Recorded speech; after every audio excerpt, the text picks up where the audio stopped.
Salut les amis, salut YouTube, petite vidéo du jour où ça cogite, ça analyse, ça réfléchit, enfin je fais ce que je peux pour sauver les meubles. Mais là, ouais, c'est chaud quand même. La douleur que je ressens sur mon visage et dans mon corps, ça me met vraiment mal, mais vraiment mal.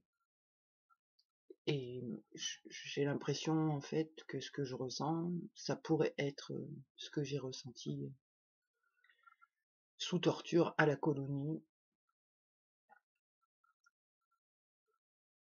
J'ai beau me dire ça change pas grand chose et ça me met vraiment dans un état de nerfs. Mais pas de nerfs la colère, de nerfs, les nerfs du corps quoi, qui sont vraiment endommagés, endoloris, comme si mon corps, je devenais un mollusque et que mon corps il veut plus me tenir, avec des douleurs vraiment pénibles. Mais derrière ça, ce que je perçois, c'est vraiment, je sais pas comment le dire, une sensation de mourir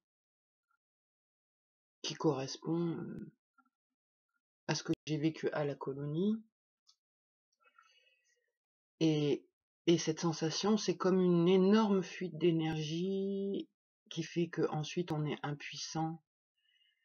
Et dans cette impuissance, après, on peut plus prendre soin. C'est comme si on nous avait volé l'amour et que l'amour est un pouvoir d'action. Et que du coup, après, tu peux plus rien faire. Donc ouais, je vais essayer de pas trop m'engluer parce que je sens vraiment qu'il y a des parts qui sont en PLS et qui voudraient exploser et pleurer. Et ces départs, elles sont vraiment mal, mais je vais essayer de remonter le niveau de tout le monde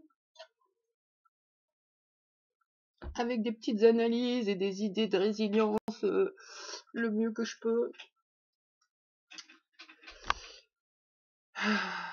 Donc voilà ce que je pense. À la base, on est des êtres d'amour. Et il n'y aurait pas besoin d'argent, de pouvoir, de domination et tout ça. Je sais pas à quel moment il y a eu une couille dans le potage, j'en sais rien. Tout ce que je peux dire de par mon expérience, c'est que l'amour que je suis a été brisé, fracassé, de nombreuses fois. Et en fait, je me dis, un humain qui te brise, qui prend le pouvoir sur toi, c'est parce qu'à l'intérieur de lui, il n'a pas d'amour. Ou alors c'est qu'il en veut plus, et qu'il l'a pas placé au bon endroit. Et à ce moment-là, eh ben, quelqu'un qui prend l'emprise sur toi et qui te fait subir quelque chose, en fait, il te vole ton pouvoir créateur, il te vole ton pouvoir d'amour. Et après, tu te retrouves comme un fantôme qui erre à attendre qu'on te restitue ce qu'on t'a volé. C'est un peu ça en vrai. Hein. Et je me dis par rapport à tout mon système, les parts qui sont en PLS, calmez-vous les amis. Putain, en interne, ils sont...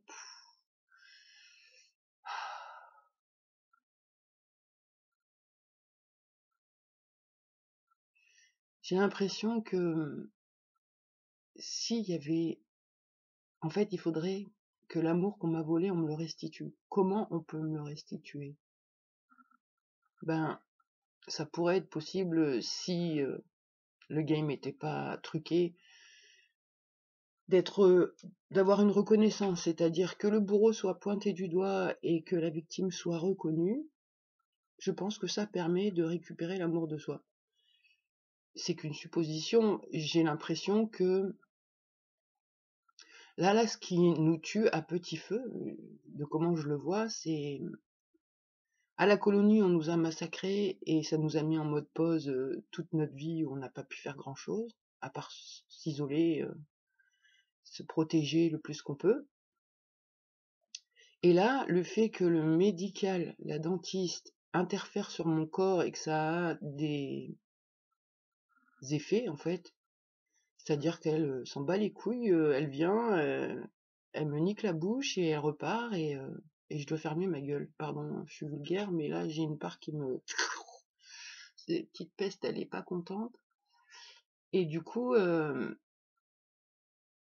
fait que elle, là tout de suite, la dentiste, elle est peinard, mais moi je souffre.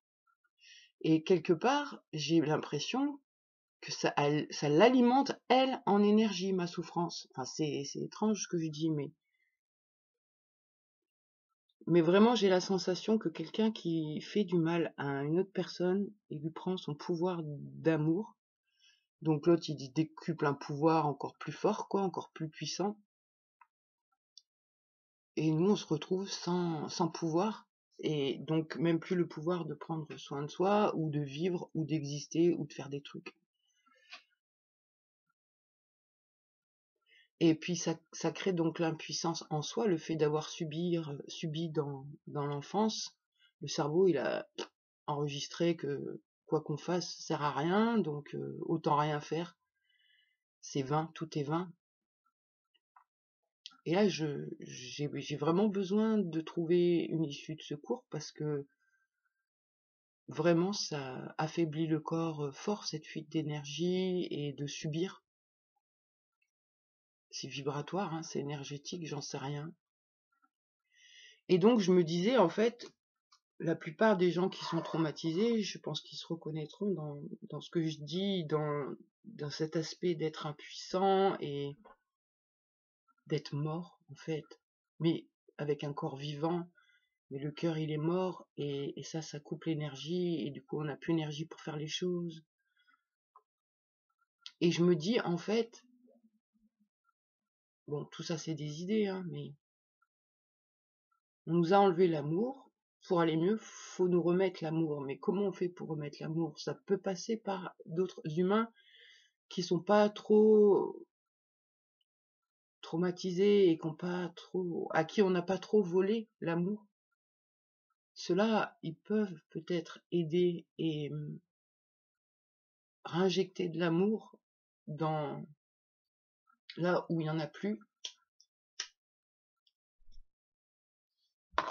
J'en sais rien. Mais après, je me dis que tout est idée et que un être d'amour, il est illimité. C'est juste une croyance de se dire qu'on m'a volé l'amour. Je suis toujours l'amour, je peux toujours aimer, mais qu'est-ce que c'est laborieux et de vivre dans ce monde-là, ça fait mal à l'amour, de toute façon, quoi.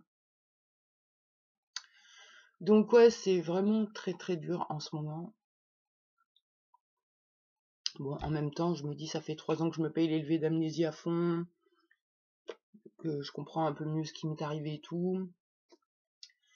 Et je me dis, bon bah là, ouais, je le vois bien en face, il n'y a pas de problème. Et puis je le revis bien, le schéma, je le vois bien. Maintenant, comment on fait pour l'arrêter, je sais pas. Mais je vois que c'est en train de me tuer, quoi. C'est fou, c'est fou, c'est fou. Enfin, c'est en train de me tuer. J'ai l'impression que je suis en train de revivre ce que j'ai vécu à la colonie.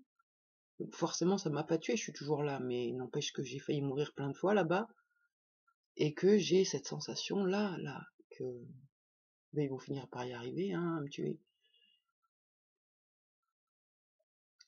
Donc j'essaye de me rappeler ce que ma psychiatre m'a eu dit, en fait, c'est que la mémoire traumatique, c'est des informations qui n'ont pas pu être gérées par l'amygdale et l'hippocampe, parce que ça n'avait pas de sens, et donc ça traîne entre la mémoire, ça traîne entre l'amygdale et l'hippocampe, et c'est de la mémoire traumatique qui est pas classée. Et en fait, pour être tranquille, ensuite, il faut pouvoir classer l'information. Sérieux, comment tu veux que je classe ça comme information? Qu'est-ce que je sais pas mettre du sens à ce que j'ai vécu. Si, je peux mettre du sens en me disant, il y a des humains pour avoir plus de pouvoir et massacrent des gens en leur prenant leur pouvoir.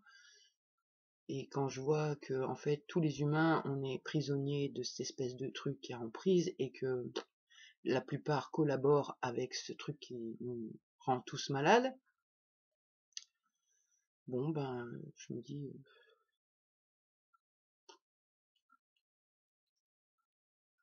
je sais pas comment faire, je sais pas comment apaiser mes parts, comment leur dire que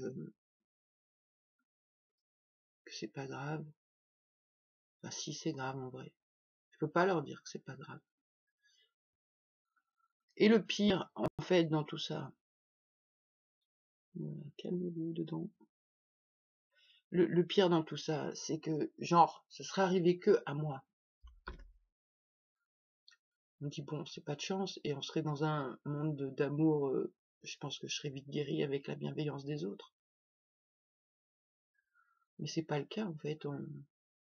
Il n'y a pas que moi, et ça continue. En fait, ça continue. Les enfants sont maltraités, et de plus en plus, et à plein de niveaux.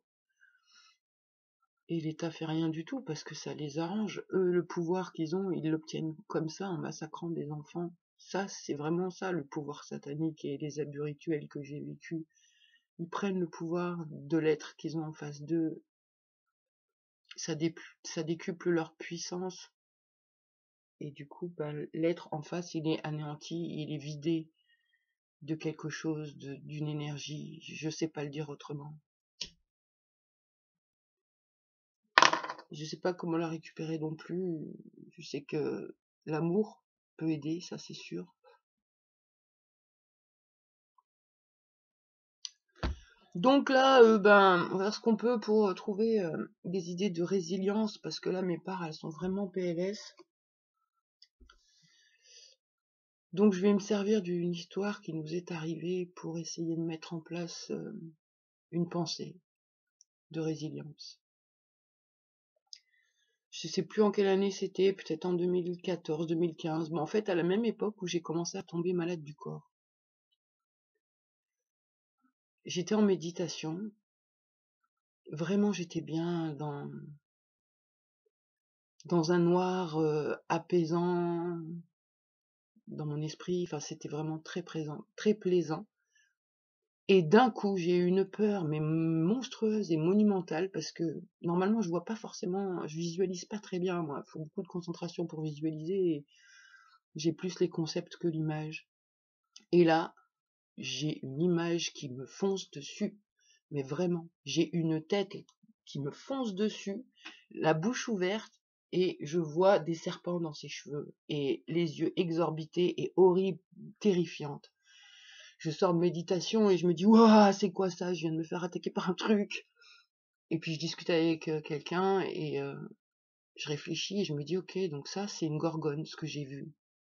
Donc moi, je sais rien sur rien parce que j'ai essayé de protéger mon esprit le plus possible. Et donc je gratte un peu les infos et je me rends compte que c'est une gorgone, que c'est Médusa, et puis pas plus. Les années passent, je me retrouve encore plus pétrifiée dans mon corps avec la maladie, et je repense à cette histoire de méditation et de Médusa, enfin la gorgone qui vient, et je me dis tiens, c'est comme si la gorgone elle m'avait figée, en fait, en métaphore, je me sens figée par la gorgone, mon corps veut plus bouger. Donc je réfléchis là-dessus, et puis je me dis, bon, c'est quoi l'histoire de la gorgone? Parce que moi je connais rien, je connais pas. Donc je me renseigne. Et donc là, je vois que à la base, il y a Athéna, que la gorgone, avant d'être une gorgone, c'était une prêtresse qui était soumise à Athéna, et qui était sa disciple, on va dire, que Athéna a fricoté avec Zeus, et que Zeus, il a rien trouvé de mieux que d'aller dans le château, enfin pas le château, dans le temple d'Athéna. Et là, il y avait la gorgone, enfin il y avait Médusa qui n'était pas Médusa encore à l'époque. Et qu'est-ce qu'il décide, lui? Bah je sais pas, j'y étais pas hein, en vrai, mais l'histoire raconte que Zeus a violé Médusa. Là tu te dis déjà, les dieux, ils pètent les plombs, quoi. Après, dans cette histoire-là, donc suite à ça, Athéna a transformé sa disciple en Médusa, soi-disant pour qu'elle se protège, mais en même temps, voilà la vie de merde qu'elle a en échange, quoi. Et à cette époque-là, quand j'ai gratté l'histoire, je me suis dit, ouais, c'est dégueulasse, les dieux sont complètement tarés, Athéna, c'est une conne, regarde Zeus, c'est un gros enfoiré de base, enfin, voilà, je disais des trucs comme ça. Après, il y a la thérapeute qui vient dans mon esprit, qui me dit, ouais, vas-y, et avec la loi d'attraction et tout, on est créateur à 100%, machin, c'est peut-être normal que que Athéna ait puni Médusa, parce qu'en fait, Si ça lui est arrivé, c'est qu'elle l'a voulu. Bon, je suis plus du tout dans ces concepts, hein, mais vraiment plus, parce que j'ai compris que là, c'est encore des idées d'identité qui m'ont baratiné en fait. Mais bon, ça c'est un autre sujet, donc je vais pas en parler tout de suite. Je vais essayer de pas m'égarer. Et donc, putain, je m'égare trop tard.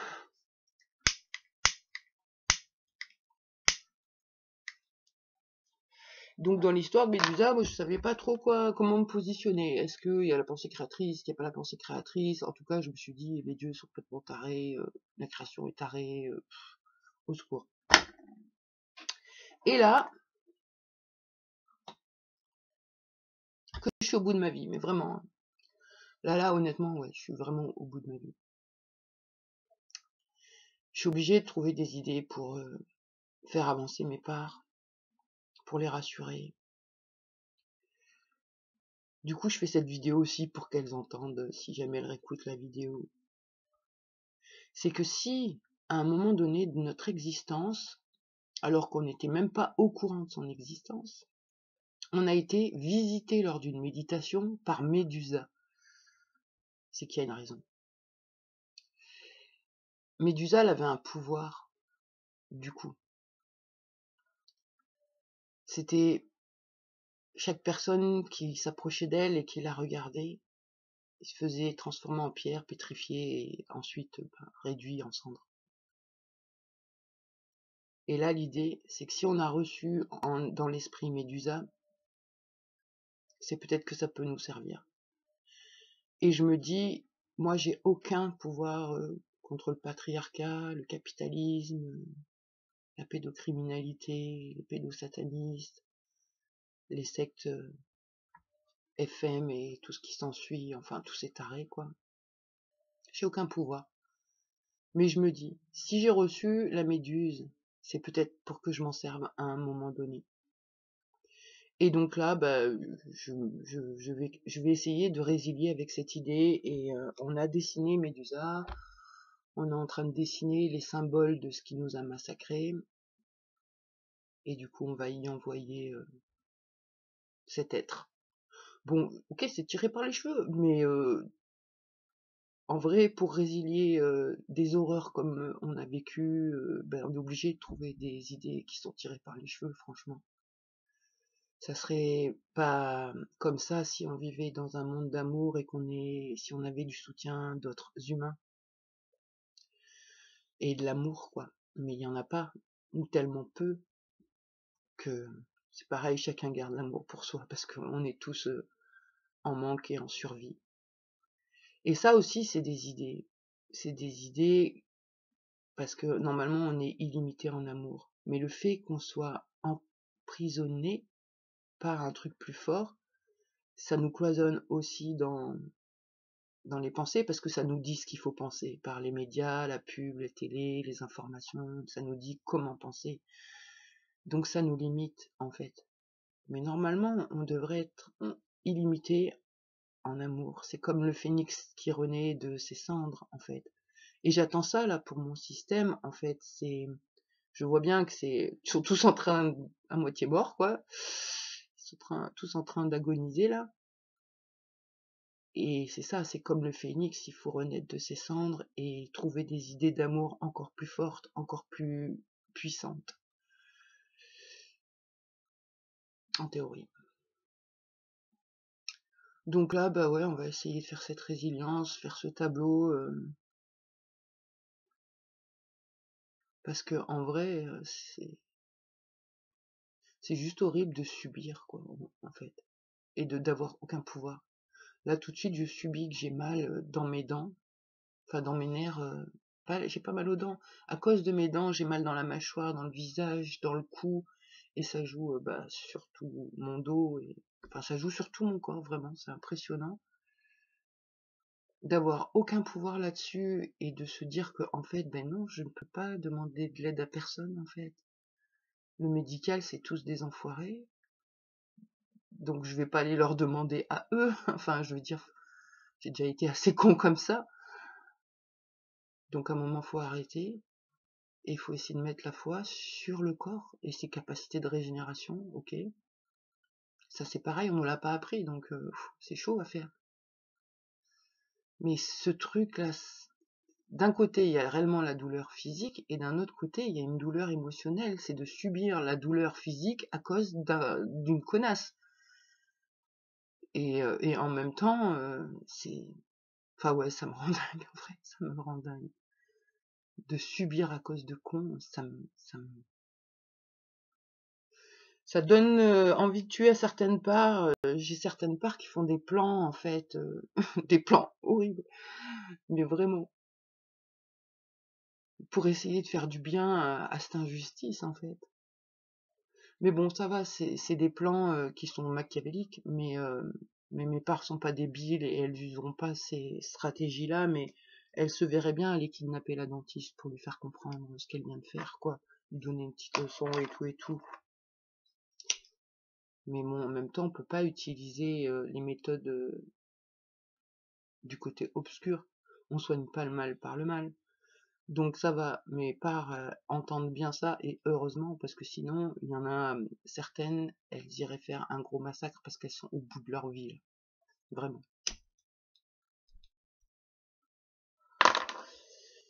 Donc ouais, on va continuer de se raccrocher aux idées les plus hautes et trouver les idées les plus belles, et continuer d'essayer de s'accrocher à la foi en l'humanité, en fait, qui est sous emprise, et peut-être on a la capacité de s'extraire de cette emprise, tous les humains. Je sais pas comment. Avec l'amour, ça c'est sûr.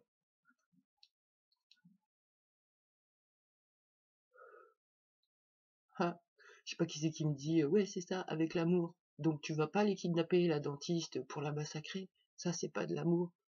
Mais par contre tu vas lui pardonner son ignorance, lui pardonner le fait qu'elle a plus d'amour et qu'elle a de la peur à la place de son cœur, et que cette peur-là la rend aigrie, et elle veut compenser ce pouvoir d'amour qu'elle a plus avec pouvoir de dominer avec son titre de dentiste, la pauvre.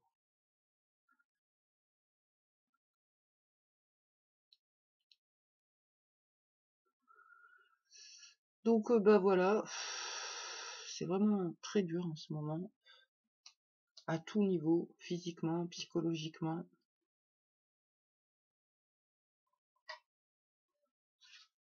Et en même temps, je vais pas trop sur l'extérieur, mais le peu que je vois sur internet, je me rends bien compte que je suis pas la seule dans cet état, que l'humanité arrive vraiment là à son paroxysme de peur, de chaos. Enfin, je sais pas si c'est le paroxysme du chaos, j'espère que ça peut pas être plus. Mais à un moment donné,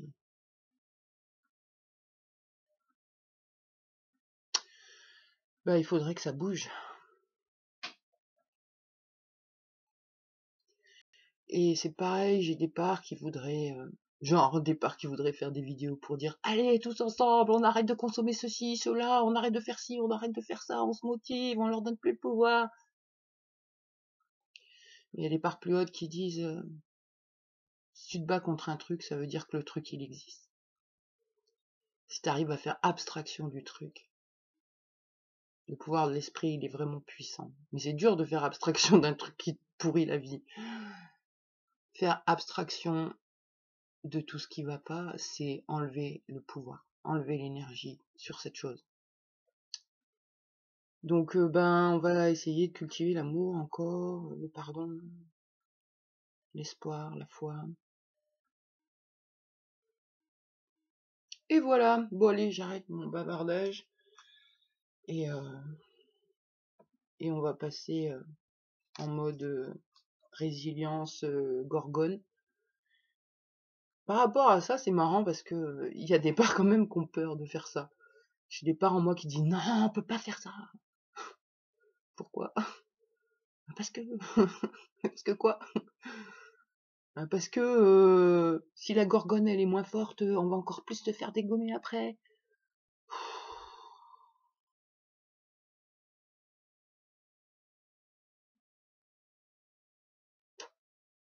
Bon, bref, Voilà pour les aventures du jour. Bon, et ben, ici, il neige plein pot, il y a 30 centimètres, et ça caille, franchement. Je pense que ça aide pas du tout le syndrome d'Ehlers dans l'os, les températures basses comme ça. J'ai l'impression d'être en verre, que je peux me briser à n'importe quelle seconde. Faut vraiment que je fasse attention quand je descends mes escaliers, je pourrais perdre un os. Et c'est ça, ça va, dans cette pièce il fait bon, mais dans ma maison, si je veux descendre cuisiner ou descendre aux toilettes ou à la salle de bain, il y a 7 degrés. C'est c'est c'est compliqué à vivre, dans le sens où le froid pour nous c'est trigger, parce que sur la table de torture, on avait froid, très froid. Et donc forcément ça nous met mal quoi, ce froid-là, et il y a des parcs qui essayent de toujours résilier en disant: «Hey, il paraît que le froid c'est bon pour l'homéostasie les gars! Ouais, faut habituer le corps à autre chose et du coup comme il a la faculté d'adaptation, ça peut aider». Ouais, ça fait 2 ans que on fait de l'homéostasie. Au secours. Non, je crois que le pire quand même, c'est de pas avoir d'eau chaude. Quand il fait vraiment froid comme ça, se laver les mains, les dents, tout, à l'eau froide, c'est chaud quoi. C'est qu'à de le dire, c'est pas chaud non, en vrai.